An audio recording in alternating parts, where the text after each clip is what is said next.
ओम श्री परमात्मने नमः। ओम नमो भगवते वासुदेवाय। आज श्रीमद् भागवत महापुराण महात्म्यम। आज के पावन दिन हम सब अध्याय 3 और 4 की कथा का रसपान करेंगे। आज के अध्याय की इस कथा में हम सब भक्ति के कष्ट की निवृत्ति और गोकर्ण की कथा सुनेंगे। सर्वप्रथम भगवान का स्मरण करते हुए सब बोलिए ओम श्री कृष्णाय नमो नमः। ओम नमो भगवते वासुदेवाय। नारद जी कहते हैं, अब मैं भक्ति, ज्ञान और वैराग्य को स्थापित करने के लिए प्रयत्न पूर्वक श्री सुखदेव जी के कहे हुए भागवत शास्त्र की कथा के द्वारा उज्जवल ज्ञान यज्ञ करूंगा। यह यज्ञ मुझे कहाँ करना चाहिए? आप इसके लिए कोई स्थान बता दीजिए। आप लोग वेद के पारगामी हैं, इसलिए मुझे इस सुख शास्त्र की महिमा सुनाइए और यह भी बताइए कि श्रीमद् भागवत की कथा कितने दिनों में सुनानी चाहिए और उसके सुनने की विधि क्या है। यह सुनकर सनकादि ऋषि बोले, हे नारद जी, आप बड़े विनीत और विवेकी हैं। सुनिए, हम आपको ये सब बातें बताते हैं। हरिद्वार के पास आनंद नाम का एक घाट है। वहाँ अनेकों ऋषि रहते हैं तथा देवता और सिद्ध लोग भी उसका सेवन करते रहते हैं। भांति भांति के वृक्ष और लताओं के कारण वह बड़ा सघन है और वहाँ बड़ी कोमल नवीन बालू बिछी हुई है। वह घाट बड़ा ही सुरम्य और एकांत प्रदेश में है। वहाँ हर समय सुनहले कमलों की सुगंध आया करती है। उसके आसपास रहने वाले सिंह, हाथी आदि परस्पर विरोधी जीवों के चित्त में भी वैरभाव नहीं है। वहाँ आप बिना किसी विशेष प्रयत्न के ही ज्ञान यज्ञ आरंभ कर दीजिए। उस स्थान पर कथा में अपूर्व रस का उदय होगा। भक्ति भी अपनी आंखों के ही सामने निर्मल और जराजीर्ण अवस्था में पड़े हुए ज्ञान और वैराग्य को साथ लेकर वहां आ जाएगी। क्योंकि जहां भी श्रीमद् भागवत की कथा होती है, वहां ये भक्ति आदि अपने आप पहुंच जाते हैं। वहां कानों में कथा के शब्द पढ़ने से ये तीनों तरुण हो जाएंगे। सूत जी कहते हैं कि हे शौनक जी, इस प्रकार कहकर नारद जी के साथ शनकादि भी श्रीमद् भागवत कथा अमृत का पान करने के लिए वहां से तुरंत गंगा तट पर चले आए। जिस समय वे तट पर पहुंचे, भूलोक, देवलोक और ब्रह्मालोक सभी जगह इस कथा का हल्ला हो गया। जो जो भागवत कथा के रसिक विष्णु भगत थे, वे सभी श्रीमद् भागवत कथा अमृत का पान करने के लिए सबसे आगे दौड़ दौड़ कर आने लगे। भृगु, वशिष्ठ, चैवन, गौतम, मेधातिथि, देवल, देवरात, परशुराम, विश्वामित्र, शाकल, मार्कंडेय, दत्तात्रेय, पिपलाद, योगेश्वर व्यास और पराशर, छायाशुक, जाजली और जुन्नू आदि सभी प्रधान प्रधान मुनिगण अपने अपने पुत्र, शिष्य और स्त्रियों के सहित बड़े प्रेम से वहां पर आए। इनके सिवा वेद, वेदांत, उपनिषद, तंत्र, मंत्र, 17 पुराण और 6 शास्त्र भी मूर्तिमान होकर वहां उपस्थित हुए। गंगा आदि नदियां, पुष्कर आदि सरोवर, कुरुक्षेत्र आदि समस्त क्षेत्र, सारी दिशाएं, दंडक आदि वन, हिमालय आदि पर्वत तथा देव, गंधर्व और दानव आदि सभी कथा सुनने के लिए चले आए। जो लोग अपने गौरव के कारण वहां नहीं आए, महर्षि भृगु उन्हें समझा बुझाकर वहां ले आए। तब कथा सुनाने के लिए दीक्षित होकर श्री कृष्ण प्रायण सनकादि नारद जी के दिए हुए श्रेष्ठ आसन पर विराजमान हुए। उस समय सभी श्रोताओं ने उनकी वंदना की। श्रोताओं में वैष्णव, विरक्त, सन्यासी और ब्रह्मचारी लोग आगे बैठे और उन सबके आगे नारद जी विराजमान हुए। एक और ऋषिगण, एक और देवता, एक और वेद और उपनिषद आदि तथा एक और तीर्थ बैठे और दूसरी ओर सब स्त्रियां बैठी। उस समय सब और जय जयकार, नमस्कार और शंखों का शब्द होने लगा और अबील, गुलाल, खील और फूलों की खूब वर्षा होने लगी। कोई कोई देवश्रेष्ठ तो विमानों पर चढ़कर वहां बैठे हुए सब लोगों पर कल्प वृक्ष के पुष्पों की वर्षा करने लगी। सूत जी कहते हैं कि हे शौनक जी, इस प्रकार पूजा समाप्त होने पर जब सब लोग एकाग्रचित हो गए, तब सनकादि ऋषि महात्मा नारद को श्री भागवत का महात्म्य स्पष्ट करके सुनाने लगे। सनकादिक ने कहा कि अब हम आपको इस भागवत शास्त्र की महिमा सुनाते हैं। इसके श्रवण मात्र से मुक्ति हाथ लग जाती है। श्रीमद् भागवत की कथा का सदा सर्वदा सेवन और आस्वादन करना चाहिए। इसके श्रवण मात्र से श्री हरि हृदय में आ विराजते हैं। इस ग्रंथ में 18,000 श्लोक और 12,000 स्कंद हैं तथा श्री शुकदेव जी और राजा परीक्षित का संवाद है। आप यह भागवत शास्त्र ध्यान देकर सुनिए। यह जीव तभी तक अज्ञानवश इस संसार चक्र में भटकता है जब तक कि क्षण भर के लिए भी कानों में इस सुख शास्त्र की कथा नहीं पड़ती। बहुत से शास्त्र और पुराण सुनने से क्या लाभ है? इससे तो व्यर्थ का भ्रम बढ़ता है। मुक्ति देने के लिए तो एकमात्र भागवत शास्त्र ही गरज रहा है। जिस घर में नित्य प्रति श्रीमद् भागवत की कथा होती है वह घर तीर्थ रूप हो जाता है और जो लोग उसमें रहते हैं उनके समस्त पाप नष्ट हो जाते हैं। हजारों अश्वमेध और सैकड़ों वाजपेयी यज्ञ इस सुख शास्त्र की कथा का 16वां अंश भी नहीं हो सकते। हे तपोधनों, जब तक लोग अच्छी तरह श्रीमद् भागवत का श्रवण नहीं करते तभी तक उनके शरीर में पाप निवास करते हैं। फल की दृष्टि से इस शोक शास्त्र कथा की क्षमता गंगा, गया, काशी, पुष्कर या प्रयाग कोई तीर्थ भी नहीं कर सकता। यदि आपको परम गति की इच्छा है तो आप अपने मुख से ही श्रीमद् भागवत के आधे या चौथाई श्लोक का भी नित्य नियम पूर्वक पाठ कीजिए। ओमकार, गायत्री, पुरुष सूक्त, तीनों वेद, श्रीमद् भागवत, ओम नमो भगवते वासुदेवाय, यह 12 अक्षर का मंत्र, 12 मूर्तियों वाले सूर्य भगवान, प्रयाग, संवत्सर रूप काल, ब्राह्मण, अग्निहोत्र, गौ, 12 की तिथि, तुलसी, बसंत ऋतु और भगवान पुरुषोत्तम, इन सब में बुद्धिमान लोग वस्तुतः कोई अंतर नहीं मानते। जो पुरुष अहर्निश अर्थ सहित श्रीमद् भागवत शास्त्र का पाठ करता है उसके करोड़ों जन्मों का पाप नष्ट हो जाता है, इसमें तनिक भी संदेह नहीं है। जो पुरुष नित्य प्रति भागवत का आधा या चौथाई श्लोक भी पढ़ता है उस मनुष्य को राजसूय और अश्वमेध यज्ञों का फल मिलता है। नित्य भागवत का पाठ करना, भगवान का चिंतन करना, तुलसी को सींचना और गौ की रक्षा करना, ये चारों एक समान हैं। जो पुरुष अंत समय में श्रीमद् भागवत का वाक्य सुन लेता है उस पर प्रसन्न होकर भगवान उसे बैकुंठ धाम दे देते हैं। जो पुरुष इसे सोने के सिंहासन पर रखकर विष्णु भक्त को दान करता है वह अवश्य ही भगवान का सायुज्य प्राप्त करता है। जिस दुष्ट ने अपनी सारी आयु में चित्त को एकाग्र करके श्रीमद् भागवत कथा अमृत का थोड़ा सा भी रसवादन नहीं किया उसने तो अपना सारा जन्म चांडाल और गधे के समान व्यर्थ ही गवा दिया। वह तो अपनी माता को प्रसव पीड़ा पहुंचाने के लिए ही उत्पन्न हुआ। जिसने इस शोक शास्त्र के थोड़े से भी वचन नहीं सुने वह पापात्मा मनुष्य तो जीता हुआ ही मुर्दे के समान है। पृथ्वी के भार स्वरूप उस पशु तुल्य मनुष्य को धिक्कार है। यूं स्वर्गलोक में देवताओं में प्रधान इंद्र आदि कहा करते हैं। संसार में श्रीमद् भगवत की कथा का मिलना अवश्य ही कठिन है। जब करोड़ों जन्मों का पुण्य होता है तब इसकी प्राप्ति होती है। हे नारद जी, आप तो बड़े ही बुद्धिमान और योग निधि हैं। आप प्रयत्न पूर्वक कथा का श्रवण कीजिए। इसे सुनने के लिए दिनों का कोई नियम नहीं है। इसे तो सर्वदा ही सुनना अच्छा है।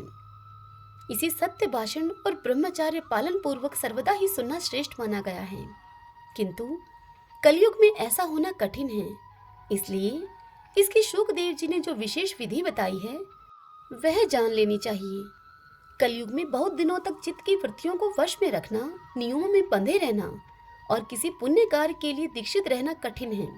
इसलिए सप्ताह श्रवण की विधि है।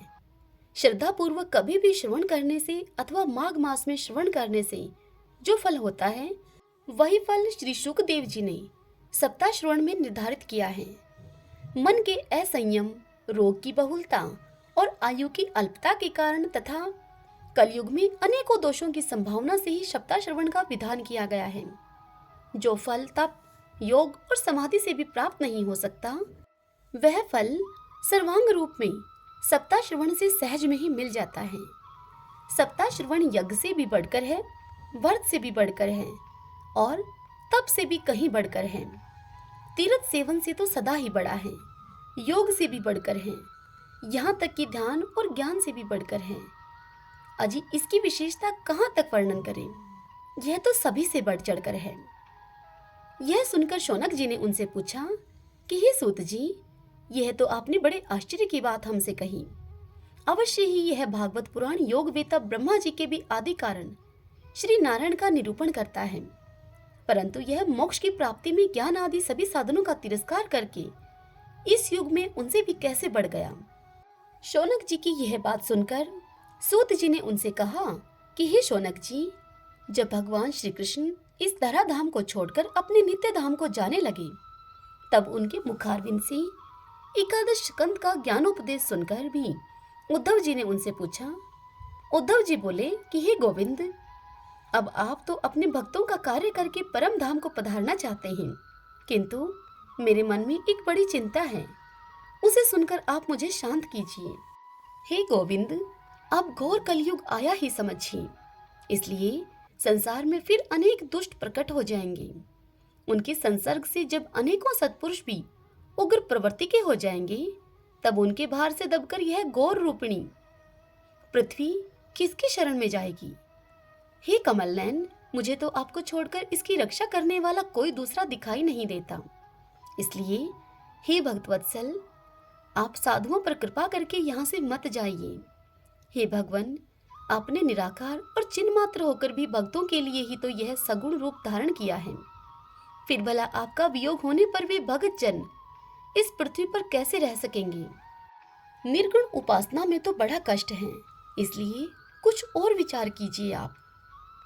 प्रभास क्षेत्र में उद्धव जी के ये वचन सुनकर भगवान सोचने लगे कि भक्तों के अवलंब के लिए मुझे क्या व्यवस्था करनी चाहिए। इतनी कथा सुनाकर सूत जी कहते हैं कि हे शौनक जी, तब भगवान ने अपनी सारी शक्ति भागवत में रख दी और वे अंतर्ध्यान होकर इस भागवत समुद्र में प्रवेश कर गए। इसलिए यह भगवान की साक्षात शब्दमयी मूर्ति है। इसके सेवन, श्रवण, पाठ अथवा दर्शन से ही मनुष्य के सारे पाप नष्ट हो जाते हैं। इसी से इसका सप्ताह श्रवण सबसे बढ़कर माना गया है और कलयुग में तो अन्य सब साधनों को छोड़कर यही प्रधान धर्म बताया गया है।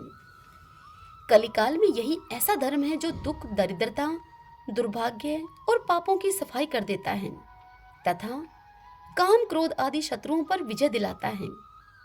अन्यथा भगवान की इस माया से पीछा छुड़ाना देवताओं के लिए भी कठिन है।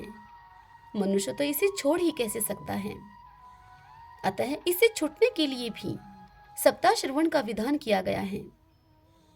सूत जी शौनक जी से कहते हैं आगे कि जिस समय सनकादि मुनीश्वर इस प्रकार सप्ताह श्रवण की महिमा का बखान कर रहे थे, उस सभा में एक बड़ा आश्चर्य हुआ।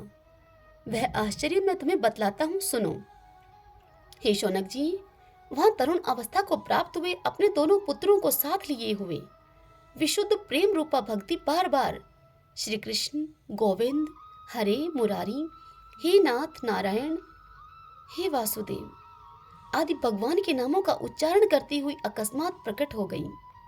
सभी सदस्यों ने देखा कि परम सुंदरी भक्ति रानी भागवत के अर्थों का आभूषण पहने हुए वहां पधारी हैं।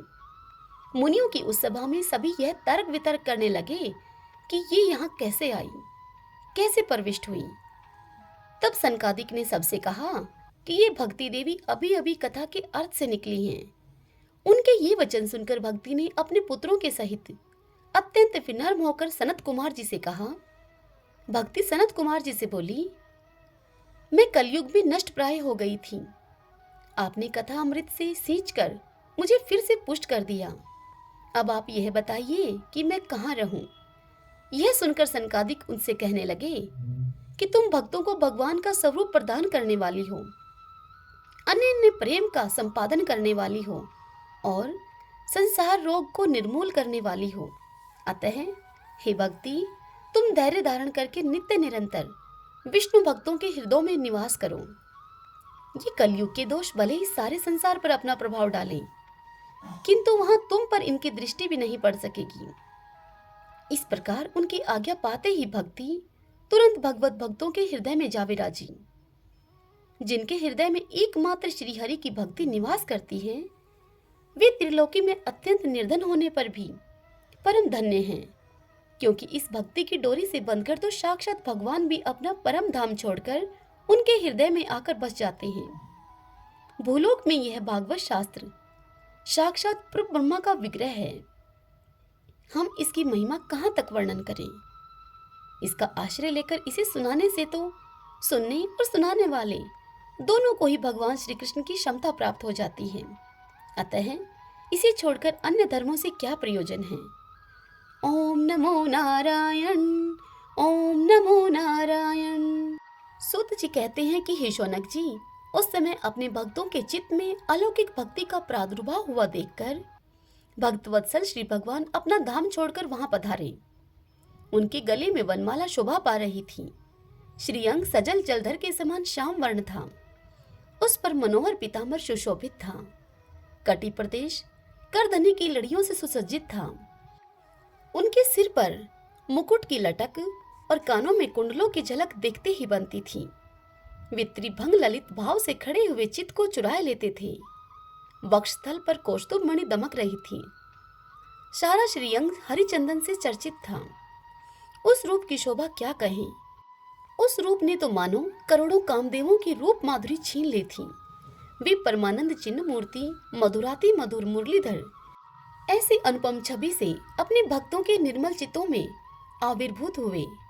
भगवान के नित्य लोक निवासी लीला परिकर उद्धव आदि वहां गुप्त रूप से उस कथा को सुनने के लिए आए हुए थे।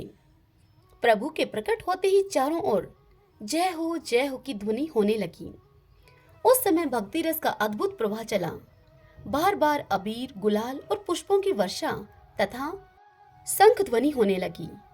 उस सभा में जो लोग बैठे थे उन्हें अपने देह, गेह और आत्मा की भी कोई सुध न रही। उनकी ऐसे तन्मता देखकर नारद जी उनसे कहने लगे, हे मुनीश्वरगण, आज सप्ताह श्रवण की मैंने यह बड़ी ही अलौकिक महिमा देखी। यहाँ तो जो बड़े मूर्ख, दुष्ट और पशु पक्षी भी हैं, वे भी सभी अत्यंत निष्पाप हो गए हैं। अतः इसमें संदेह नहीं कि कलिकाल में चित्त की शुद्धि के लिए इस भागवत कथा के समान मृत्यु लोक में पाप पुंज का नाश करने वाला कोई दूसरा पवित्र साधन नहीं है। हे मुनिवर, आप लोग बड़े कृपालु हैं। आपने संसार के कल्याण का विचार करके यह बिल्कुल निराला ही मार्ग निकाला है। अब आप कृपा करके यह बताइए कि इस कथा रूप सप्ताह यज्ञ के द्वारा संसार में कौन कौन लोग पवित्र हो जाते हैं। नारद जी की इस बात को सुनकर सनकादिक ने उनसे कहा, हे नारद जी, जो लोग सदा तरह तरह के पाप किया करते हैं, निरंतर दुराचार में ही तत्पर रहते हैं और उल्टे मार्गों से चलते हैं, तथा जो क्रोध अग्नि से जलते रहने वाले कुटिल और कामपरायण मनुष्य हैं, वे सभी इस कलयुग में सप्ताह यज्ञ से पवित्र हो जाते हैं। जो सत्य से च्युत, माता पिता की निंदा करने वाले, तृष्णा के मारे व्याकुल, आश्रम धर्म से रहित, दंभी, दूसरों की उन्नति को देखकर कुढ़ने वाले और दूसरों को दुख देने वाले हैं, वे भी इस कलयुग में सप्ताह यज्ञ से पवित्र हो जाते हैं। जो मदिरापान, ब्रह्म हत्या, स्वर्ण की चोरी, गुरु स्त्री गमन और विश्वासघात, ये 5 महापाप करने वाले मनुष्य हैं, छल छदम प्रायण, क्रूर, पिशाचों के समान निर्दयी, ब्राह्मण के धन से पुष्ट होने वाले और व्याभिचारी हैं, वे भी कलयुग में सप्ताह यज्ञ से पवित्र हो जाते हैं। जो दुष्ट आग्रह पूर्वक सर्वदा मन, वाणी या शरीर से पाप करते रहते हैं, दूसरों के धन से ही पुष्ट होते हैं तथा मलिन मन और दुष्ट हृदय वाले हैं, वे भी कलयुग में सप्ताह यज्ञ से पवित्र हो जाते हैं। हे नारद जी, अब हम तुम्हें इस विषय में एक प्राचीन इतिहास सुनाते हैं। उसके सुनने मात्र से सब पाप नष्ट हो जाते हैं। पूर्व काल में तुंगभद्रा नदी के तट पर एक अनुपम नगर बसा हुआ था। वहां सभी वर्णों के लोग अपने अपने धर्मों का आचरण करते हुए सत्य और सत्कर्मों में तत्पर रहते थे। उस नगर में समस्त वेदों का विशेषज्ञ और श्रोत स्मार्त कर्मों में निपुण एक आत्मदेव नामक ब्राह्मण रहता था। वह साक्षात दूसरे सूर्य के समान तेजस्वी था। वह धनी होने पर भी भिक्षाजीवी था। उसकी प्यारी पत्नी धुंधली, कुलीन एवं सुंदरी होने पर भी सदा अपनी बात पर अड़ जाने वाली थी। उसे लोगों की बात करने में बड़ा सुख मिलता था। स्वभाव था उसका क्रूर, प्राय कुछ न कुछ बकवाद किया ही करती रहती थी। वह गृह कार्य में निपुण थी, कृपण थी और झगड़ालू भी थी।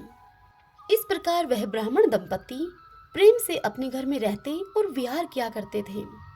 उनके पास अर्थ और भोग विलास की सामग्री बहुत थी, घर द्वार भी सुंदर थे, परंतु उससे उन्हें सुख नहीं था। जब अवस्था बहुत ढल गई, तब उन्होंने संतान के लिए तरह तरह के पुण्य कर्म आरंभ किए और वे दीन दुखियों को गौ, पृथ्वी, स्वर्ण और वस्त्र आदि दान करने लगे। इस प्रकार धर्म मार्ग में उन्होंने अपना आधा धन समाप्त कर दिया, तो भी उन्हें पुत्र या पुत्री किसी का भी मुख देखने को न मिला। इसलिए अब वह ब्राह्मण बहुत ही चिंतातुर रहने लगा। एक दिन वह ब्राह्मण देवता बहुत दुखी होकर घर से निकलकर वन को चल दिया। दोपहर के समय उसे अब प्यास लगी, इसलिए वह एक तालाब पर आया। संतान के अभाव के दुख ने उसके शरीर को सुखा दिया था, इसलिए थक जाने के कारण जल पीकर वह वहीं पर बैठ गया। 2 घड़ी बीतने पर वहां एक सन्यासी महात्मा आए। जब ब्राह्मण देवता ने देखा कि वे सन्यासी जल पी चुके हैं, तब वह उनके पास गया और उनके चरणों में नमस्कार करने के बाद आत्मदेव उनके सामने खड़े होकर लंबी लंबी सांसें लेने लगा। आत्मदेव को इस प्रकार देखकर वह सन्यासी पूछने लगे कि कहो ब्राह्मण देवता, रोते क्यों हो? ऐसे तुम्हें क्या भारी चिंता है? तुम जल्दी ही मुझे अपने दुख का कारण बताओ। इतना सुनते ही ब्राह्मण ने कहा, हे महाराज, मैं अपने पूर्व जन्म के पापों से संचित दुख का आपसे क्या वर्णन करूं? हे महाराज, अब मेरे पितृ मेरे द्वारा दी हुई जलांजलि के जल को अपनी चिंता जनित सांसों से कुछ गर्म करके पीते हैं। देवता और ब्राह्मण भी मेरा दिया हुआ अन्न प्रसन्न मन से स्वीकार नहीं करते। संतान के लिए मैं इतना दुखी हो गया हूँ कि मुझे सब सोना ही सोना दिखाई देता है। मैं प्राण त्यागने के लिए यहाँ आया हूँ। संतानहीन जीवन को धिक्कार है, संतानहीन ग्रह को धिक्कार है, संतानहीन धन को धिक्कार है और संतानहीन कुल को धिक्कार है। मैं जिस गाय को पालता हूँ वह भी सर्वथा बांझ हो जाती है। जो पेड़ लगाता हूँ मैं, उस पर कभी फल फूल नहीं लगते। मेरे घर में जो फल आता है वह भी बहुत जल्द ही सड़ जाता है। जब मैं ऐसा अभागा और पुत्रहीन हूँ, तब फिर इस जीवन को रखकर मुझे क्या करना है? इस प्रकार कहकर वह ब्राह्मण दुख से व्याकुल होकर उन सन्यासी महात्मा के पास जाकर फूट फूट कर रोने लगा। तब उन यतिवर के हृदय में बड़ी करुणा उत्पन्न हुई। वे योगनिष्ठ थे। उन्होंने उसके ललाट की रेखाएं देखकर सारा वृत्तांत जान लिया और फिर उससे विस्तार पूर्वक वह ऋषि श्रेष्ठ कहने लगे। सन्यासी ने आत्मदेव से कहा, हे ब्राह्मण देवता, इस प्रजा प्राप्ति का मोह त्याग दो तुम। कर्म की गति प्रबल है। विवेक का आश्रय लेकर संसार की वासना को तुम छोड़ दो। हे विप्रवर, सुनो, मैंने इस समय तुम्हारा प्रारब्ध देखकर यह निश्चय किया है कि 7 जन्म तक तुम्हारे कोई संतान किसी प्रकार भी नहीं हो सकती। पूर्व काल में राजा सगर एवं अंग को संतान के कारण बड़ा दुख भोगना पड़ा था। हे ब्राह्मण देव, अब तुम कुटुंब की आशा को छोड़ दो। सन्यास में ही सब प्रकार का सुख है, तुम वही अपनाओ। सन्यासी के मुख से यह बात सुनकर ब्राह्मण आत्मदेव ने उनसे कहा कि महात्मा जी, विवेक से मेरा क्या होगा? मुझे तो बलपूर्वक आप पुत्र दीजिए, नहीं तो मैं आपके सामने ही शोक मूर्छित होकर अपने प्राण त्यागता हूँ। जिसमें पुत्र स्त्री आदि का कोई सुख नहीं हो, ऐसा सन्यास तो सर्वथा निरस ही है। लोक में सरस तो पुत्र पौत्रादि से भरा पूरा ग्रस्त आश्रम ही है। ब्राह्मण का ऐसा आग्रह देखकर उन तपोधन ने कहा कि विधाता के लेख को मिटाने का हठ करने से राजा चित्रकेतु को बड़ा कष्ट उठाना पड़ा था। इसलिए दैव जिसके उद्योग को कुचल देता है, उस पुरुष के समान तुम्हें भी पुत्र से सुख नहीं मिल सकेगा। तुमने तो बड़ा हठ पकड़ रखा है और अर्थी के रूप में तुम मेरे सामने उपस्थित हो। ऐसी दशा में मैं तुमसे अब और क्या कहूँ? इतनी बात कहकर महात्मा जी चुप हो गए। जब महात्मा जी ने देखा कि यह किसी प्रकार अपना आग्रह नहीं छोड़ता, तब उन्होंने उसे एक फल देकर कहा कि इसे तुम अपनी पत्नी को खिला देना, इससे उसके एक पुत्र होगा। तुम्हारी स्त्री को 1 साल तक सत्य, सोच, दया, दान और एक समय ही एक ही अन्न खाने का नियम रखना चाहिए। यदि वह ऐसा करेगी तो बालक बहुत शुद्ध स्वभाव वाला होगा। इस प्रकार कहकर वे योगीराज वहां से चले गए। और ब्राह्मण आत्मदेव अपने घर को लौट आया। घर आकर उसने वह फल अपनी स्त्री के हाथ में दे दिया और स्वयं कहीं पर चला गया। उसकी स्त्री तो कुटिल स्वभाव की थी। वह रो रो कर अपनी एक सखी से कहने लगी कि सखी, मुझे तो बड़ी चिंता हो गई है।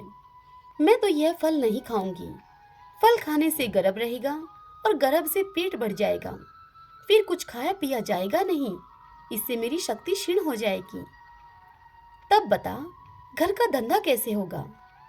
और दैववश यदि कहीं गांव में डाकुओं का आक्रमण हो गया तो गर्भिणी स्त्री कैसे भागेगी?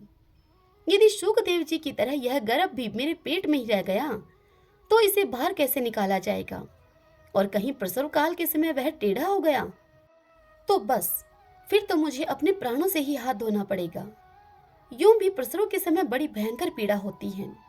मैं सुकुमारी भला यह सब कैसे सह सकूंगी? मैं जब दुर्बल पड़ जाऊंगी तब मेरी नंदरानी आकर घर का सारा माल मता समेट कर ले जाएगी और मुझसे तो सत्य सोच आदि नियमों का पालन होना भी कठिन है। हे सखी, जो स्त्री बच्चा जनती है उसे उस बच्चे के लालन पालन में भी बड़ा कष्ट होता है। मेरे विचार से तो वंध्या या विधवा स्त्रियां ही सुखी हैं। मन में तरह तरह के इस प्रकार के कुतर्क उठने से उस ब्राह्मण आत्मदेव की पत्नी धुंधली ने वह फल नहीं खाया और जब उसके पति ने उससे पूछा कि तुमने फल खा लिया है, तब उसने कह दिया कि हाँ, मैंने फल खा लिया है। एक दिन उसकी बहन अपने आप ही धुंधली से मिलने के लिए उसके घर आई। तब उसने अपनी बहन को सारा वृत्तांत सुनाकर उससे कहा कि मेरे मन में इसकी बड़ी चिंता है। मैं इस दुख के कारण दिनों दिन दुबली होती जा रही हूँ। बहन, मैं क्या करूँ? तब उसकी बहन बोली कि मेरे पेट में बच्चा है, प्रसव होने पर मैं वह बालक तुझे दे दूंगी। तब तक तू गर्भवती के समान घर में गुप्त रूप से सुख से रहे। तू मेरे पति को कुछ धन दे देगी तो वे तुझे अपना बालक दे देंगे। हम ऐसे ही युक्ति करेंगी कि जिससे सब लोग यही कहें कि इसका बालक 6 महीने का होकर मर गया और मैं नित्य प्रति तेरे घर आकर उस बालक का लालन पोषण कर दिया करूंगी। तो इस समय इसकी जांच करने के लिए यह फल गौ को खिला दे। ब्राह्मणी ने स्त्री स्वभाववश जो जो उसकी बहन ने उसे कहा था वही सब उसने कर दिया। इसके पश्चात समय अनुसार जब उस स्त्री के पुत्र हुआ तब उस पुत्र के पिता ने चुपचाप ही वह बालक लाकर धुंधली को दे दिया और धुंधली ने आत्मदेव को यह सूचना भिजवा दी कि मेरे सुखपूर्वक बालक हो गया है। इस प्रकार आत्मदेव के पुत्र हुआ सुनकर सब लोगों को बड़ा आनंद हुआ।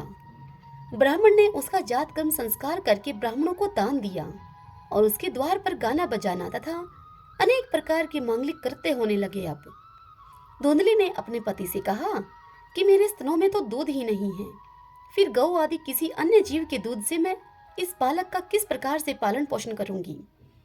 मेरी बहन के अभी बालक हुआ था किंतु वह मर गया है। उसे बुलाकर आप अपने यहाँ रख लो। यदि आप ऐसा करोगे तो हमारे इस बच्चे का पालन पोषण भली भांति होगा। तब पुत्र की रक्षा के लिए आत्मदेव ने वैसा ही किया तथा माता धुंधली ने उस बालक का नाम धुंधुकारी रखा। इसके बाद 3 महीने बीतने पर उस गौ के भी एक मनुष्य आकार का बच्चा पैदा हुआ। वह बालक सर्वांग सुंदर, दिव्य, निर्मल तथा स्वर्ण की सी कांति वाला था।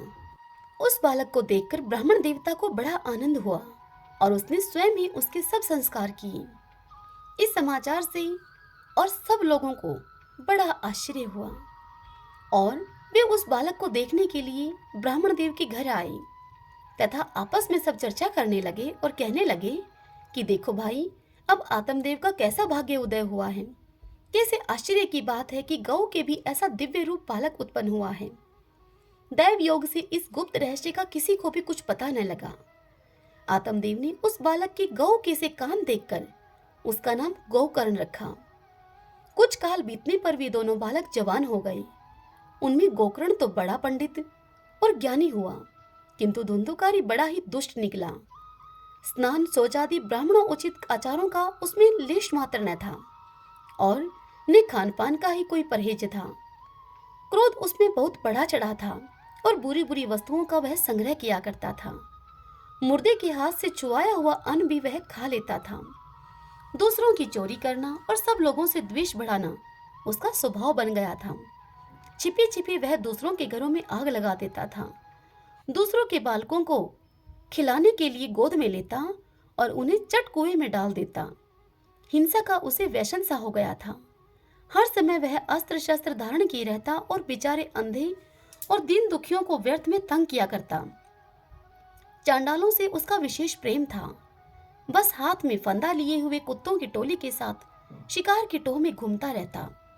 वैश्याओं के जाल में फंसकर उसने अपने पिता की सारी संपत्ति को नष्ट कर दिया। एक दिन माता पिता को मार पीट कर घर के सब बर्तन भांडे उठा ले गया वह। इस प्रकार जब सारी संपत्ति स्वाहा हो गई तब उसका करपण पिता फूट फूट कर रोने लगा और बोला, ऐसी संतान के पैदा होने से तो अच्छा इसकी माँ का बांझ रहना ही था। कुपुत्र तो बड़ा ही दुखदाई होता है। अब मैं कहाँ रहूं, कहाँ जाऊं? मेरे इस संकट को कौन काटेगा? हाय, मेरे ऊपर तो बड़ी विपत्ति आ पड़ी है। इस दुख के कारण अवश्य मुझे एक दिन अपने प्राण छोड़ने पड़ेंगे। उसी समय परम ज्ञानी गोकर्ण जी वहां पर आए और उन्होंने पिता को वैराग्य का उपदेश करते हुए उन्हें बहुत समझाया। गोकर्ण जी अपने पिता से बोले, पिताजी, यह संसार आसार है, यह अत्यंत दुख रूप और मोह में डालने वाला है। पुत्र किसका, धन किसका? स्नेहवान पुरुष दिन रात दीपक के समान जलता रहता है। सुख न तो इंद्र को है न चक्रवर्ती राजा को ही। सुख है तो केवल विरक्त को, एकांत जीवी मुनि को है। यह मेरा पुत्र है, इस अज्ञान को आप छोड़ दीजिए। मोह से नरक की प्राप्ति होती है। यह शरीर तो नष्ट होगा ही, इसलिए सब कुछ छोड़कर आप वन में चले जाइए। गोकर्ण के इन वचनों को सुनकर आत्मदेव वन में जाने के लिए तैयार हो गया और गोकर्ण से कहने लगा कि बेटा, वन में रहकर मुझे क्या करना चाहिए, यह मुझसे तुम विस्तार पूर्वक कहो। मैं बड़ा मूर्ख हूँ। अब तक कर्मवश ने पास में बंधा हुआ अपंग की भांति इस घर रूप अंधेरे कुएं में ही पड़ा रहा हूँ। तुम बड़े दयालु हो, तुम इससे मेरा उद्धार करो। पिता की यह बात सुनकर गोकर्ण ने उनसे कहा कि पिताजी, यह शरीर हड्डी, मांस और रुधिर का पिंड है। इसे आप मैं मानना छोड़ दीजिए और स्त्री पुत्र आदि को अपना कभी न माने। इस संसार को दिन रात क्षण भंगुर देखें। इसकी किसी भी वस्तु को स्थायी समझकर उसमें राग न करें। बस एकमात्र वैराग्य रस के रसिक होकर भगवान की भक्ति में लगे रहें। भगवत भजन ही सबसे बड़ा धर्म है।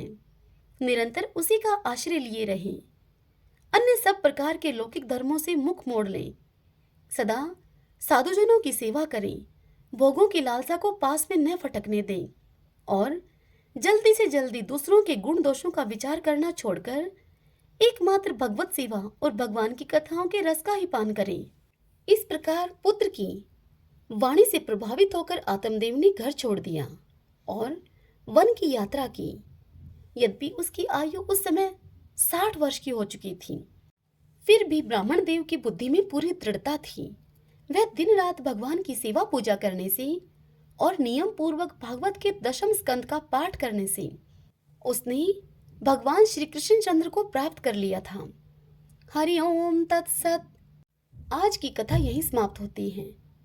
कल की कथा में हम सब सुनेंगे धुंधुकारी को प्रेत योनि की प्राप्ति और उससे उद्धार तथा सप्ताह यज्ञ की विधि।